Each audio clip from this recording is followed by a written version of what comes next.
we're free now. We got a police car over there taking pictures. We're free. Oh my We're God. free now. I'm the best anti Guys, only so far as I have to keep this ridiculous distance from every human being out here. Like, are we really free? I polled number 1 in the Christian conservative polls in Calgary. Good. And what happens is 2 hours later I get arrested.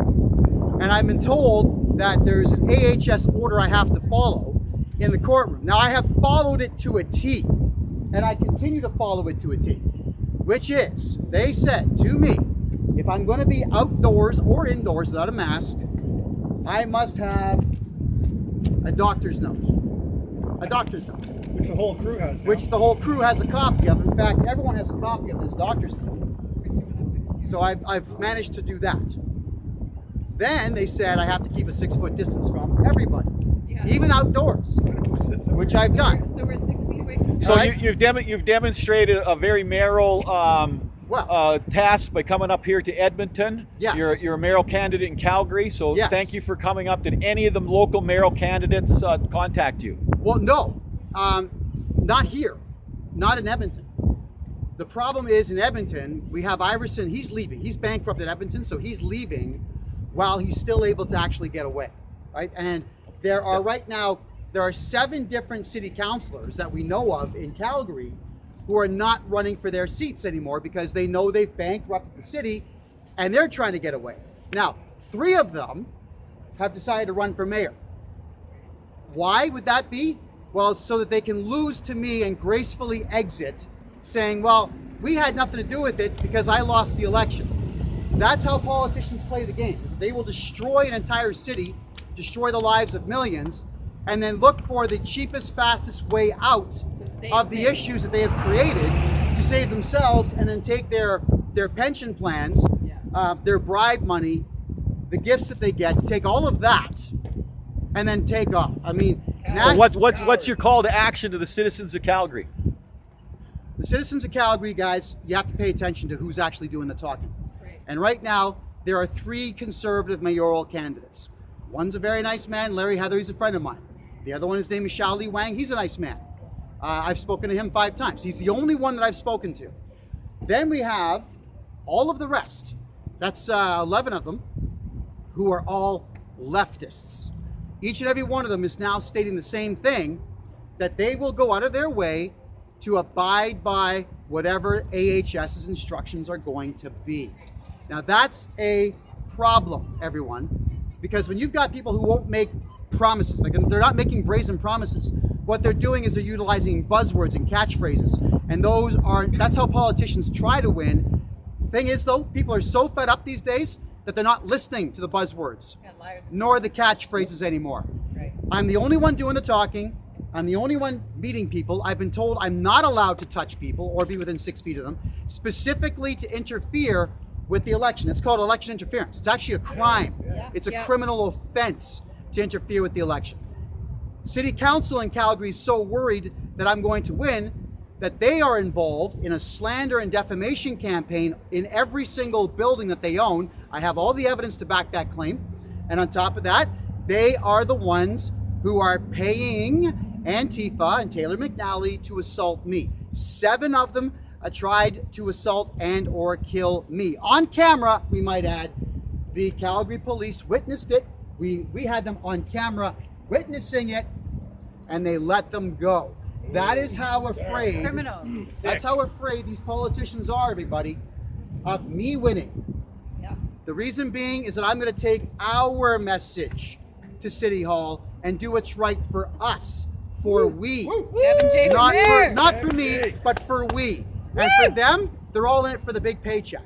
That's what they're there for. Each and every single one of them. So what we need to do now, how you doing, boss?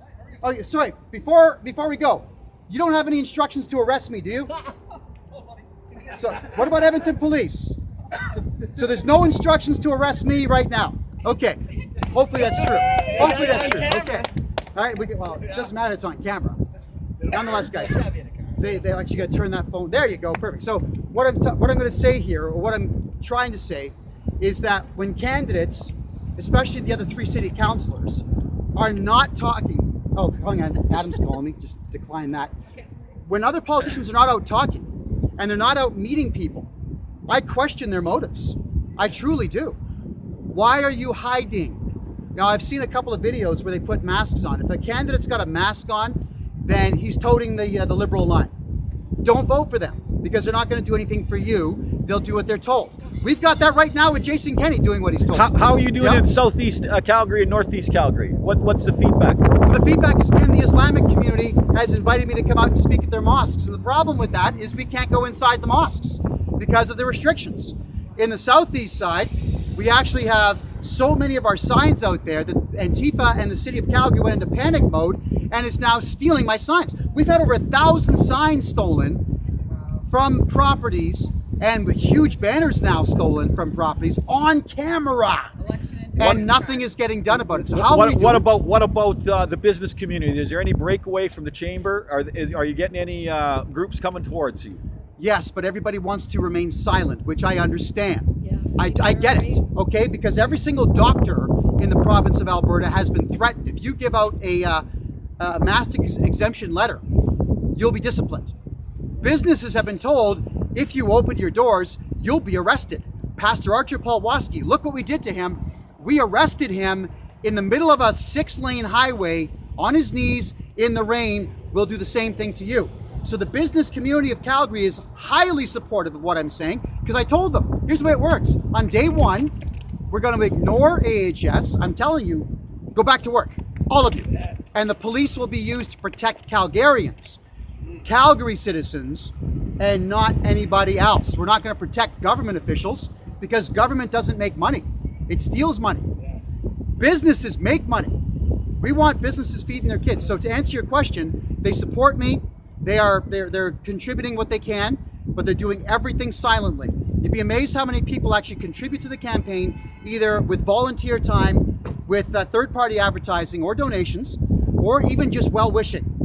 But they all say the same thing. Please do not thank me publicly. Please don't say any of this. Anything that you can say that you've laid your eyes on the budget and the finance committee process. Is there anything that you want to share about that? One of my campaign promises, because we just discovered this last week, and we discovered this, thank you, first off, to the members of Calgary Police who do share information with me. Thank you very much to the members of Calgary City Hall who share information with me. Thank you to the people in the Jason Kenney government that send information to me and to my team. Thank you. We have already found, I have already found 50 million wasted tax dollars inside the city of Calgary. So my pledge is, and part of my campaign promise is, the $50 million pledge. That's exactly what I'm calling it. In the first 6 months, I'm going to show you the 50 million bucks that I found before I'm even in office. And we're going to give it right back to the taxpayer in the way of proper city services. Because snow removal is abysmal. There's weeds that grow everywhere in this town. No one does anything about it. When you have weeds and snow problems all over the city, guess what happens? Tourists leave. They spend their money somewhere else. We can't have that. So to answer your question properly, I've already researched. I found 50 million so far. Lord knows what I'm going to find. Where do you stand on law and order? Well, Lord knows what I'm going to find when I get in there. Law and order. Well, right now we don't have any law and order. All right, at all. All right, it's the wild here. Actually, Henry.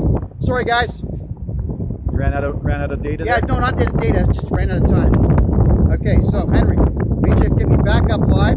Do that right now. You can do it, Henry. Hold on, I'm going to go back to live on my Instagram page because we have to prove to everybody. Now, this is the evidence that I'm keeping my distance from absolutely everyone. It's live. Don't touch the screen. Okay, so law and order. There is no law and order right now.